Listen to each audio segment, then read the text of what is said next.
Baik, Datuk. Untuk persoalan seterusnya, mengenai isu keganasan rumah tangga, ya Datuk.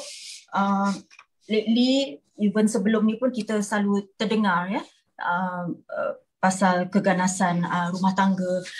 Bertambah lagi dengan isu yang kita hadapi inilah, dengan isu COVID, dengan ramai kalangan kita kehilangan pekerjaan. Jadi kata-kata nasihat Datuk kepada pasangan dalam keluarga untuk sebab bila semua stuck dekat rumah, tak boleh nak keluar, tak ada apa aktiviti.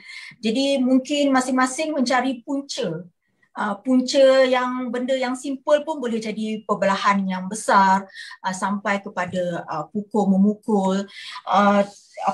Dan juga daripada keratan akhbar yang saya dapat ni Datuk bertarikh pada 22 Jun 2021, tertekan tiada kerja semasa PKP. Lelaki bertindak mengurung isteri dan anak-anak di dalam rumah. Dan juga lagi satu kes semalaman jenazah bayi terbiar kerana kesempitan hidup.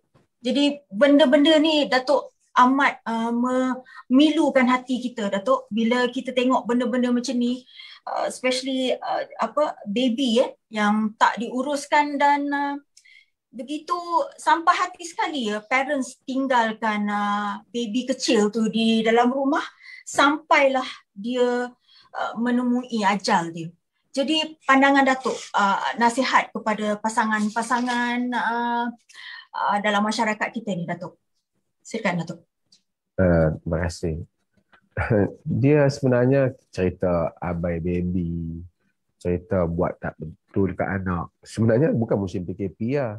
Sebelum musim PKP pun banyak kes ni. Pukul bini, tak nanti PKP lah. Cuma saya tahulah, apabila semua duduk suatu dalam rumah, tak boleh nak keluar, aktiviti tak ada, dia ada beberapa hal. Pertama, saya nak cerita sikap. Memanglah tertekan. Tengok muka suami, tengok muka isteri mula-mula, mungkin kalau isteri tu ada cara dia mungkin melayan suami dia, inilah peluang. Biasanya jarang suami duduk di rumah nak layan. Okey, mungkin akan ada sikit lah dia ruang. Suami pun dia tahu bila duduk keadaan begini, bahasa nak kena jaga, isteri pun nak kena jaga bahasa. Okey, kalau dia ada kesedaran yang seperti itu. Satu lagi mungkin mereka akan berfikir kita kena buat sesuatu yang menjadi aktiviti. Rumah mungkin tak sama, ada rumah besar, ada rumah kecil kan. Kalau masak, okey, kita tolong masak. Kalau tak, apa suami dia minat. Misalnya, dia ni orang melukis kan, mungkin dia boleh melukis. Yang boleh menjahit, mungkin dia menjahit. Supaya dia ada aktiviti, kena duduk. Tetapi satu ruang lagi yang saya nak sebut. Itu soal kita urus dia. Satu ruang yang manusia yang Nabi SAW sebut kata ni'matan, dua nikmat yang ramai manusia tertipu di dalamnya. As-sihhatul faragh, iaitu sihat dan waktu lapang. Jadi waktu lapang ni bukan selalu dalam hidup kita, bukan boleh kita dapati. Saya pengalaman saya lah. Kalau tak kena PKP ni, saya pun tak tahu nak tanam apa pokok-pokok Tapi oleh kerana dah tak boleh keluar, nak keluar tempat lain pun tak boleh, ada. Tapi satu ruang yang saya nak kata ialah mungkin yang kita tidak isi, ataupun mungkin kita isi tapi tak cukup. Tapi masa ni kita patut kita belajar.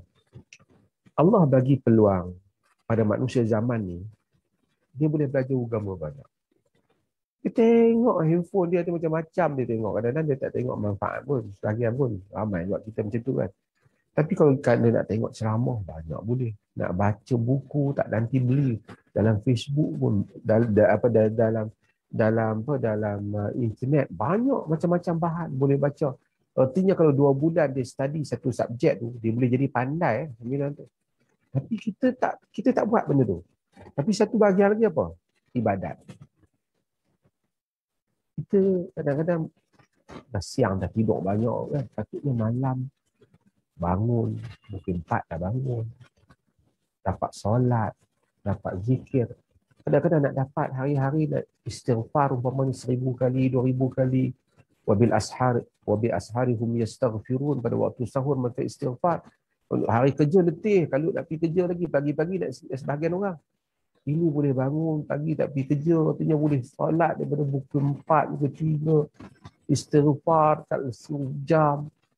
Berapa banyak kelapangan dada yang kita dapat. Tapi semua tu sebagai orang dia tak nampak lah. Ataupun kita tak nampak sebab kita tak tengok aku nak buat apa tak tahu. Padahal banyak hal yang kita boleh buat. Bukan perlu jadi kaya pun. Takkan rumah kita tak ada tingkat sejadah pun. Takkan rumah kita tak ada tempat nak duduk. Lepas dah tak tahu nak apa, semayang 2 rakaat, duduk. Subhanallah, subhanallah, subhanallah, subhanallah, bihamdihi. Banyak benda yang kita buat. Selain daripada aktiviti yang lain, ambil buku, boleh baca habis buku. Yang dah tak tahu nak buat apa, misalnya dah tak boleh baca Quran, boleh mula hafal Quran, hafal surah-surah. Mana dia ada masa sebelum ni? Tapi semua tu dia tak nampak. Dia nampak muka bini dia nampak muka dia nampak muka bini dia nampak muka dia. Lepas tu dia naik angin. Lepas tu dia tengok muka bini dia, mula-mula nampak macam lawa, betul lama-lama tak lawa.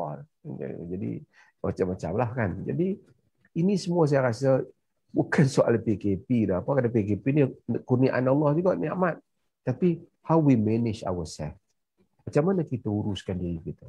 Tapi kalau satu orang dia balik, besok aku nak study bab fiqh. Bab, misalnya bab fardu ain ni aku nak bagi pandai betul lah. Daripada bab wuduk sampai semayang ni, pandai betul-betul. Ramai orang boleh bagi pandai. Saya buat, saya tiap hari dalam IG saya, apa nama, ajar bab-bab fiqh yang awal ni kan. Ramai orang tonton dan tengok, dan dia mungkin boleh pandai, boleh study lagi, boleh baca. Kalau nak ikut nak baca, tak, tapi kita duduk sampai sakit tengkuk. Ada orang sampai balut tengkuk dia. Sebab apa? Duk baca handphone ni. Tapi dia baca benda tak manfaat pun. Tapi bila dia baca tak manfaat, begitulah. Ikut-ikut. Ialah sesempit mana rumah pun ada ruang satu orang duduk di satu sudut, boleh baca buku. Jadi ini buku tak apa. Membaca pun tak apa tak. Kita hanya nampak pada masalah. Kita tidak nampak pada peluang yang Allah bukakan pada kita, yang mana peluang ni belum tentu bila hilang MCO ni, belum tentu datang balik lah. Kita benda ni mungkin semua sibuk ni, masih orang tanya, oh dia tak ada masa lah nak baca-baca ni, tak ada masa lah aku pun nak semayang malam pun, siang pun letih kan. Tapi sekarang ada banyak orang. Sebab tu saya rasa sama ramai orang komen pasal keadaan kan. Penyair kata nu'ibu zamanana wa ma'aibu illa fina. Wa ma nu'ibu zamanana wa ma'aibu illa fina wa ma li zamanana aibun siwana. Kita ni memburuk, mengaibkan zaman masa kita, sedangkan tidak ada aib melainkan pada diri kita.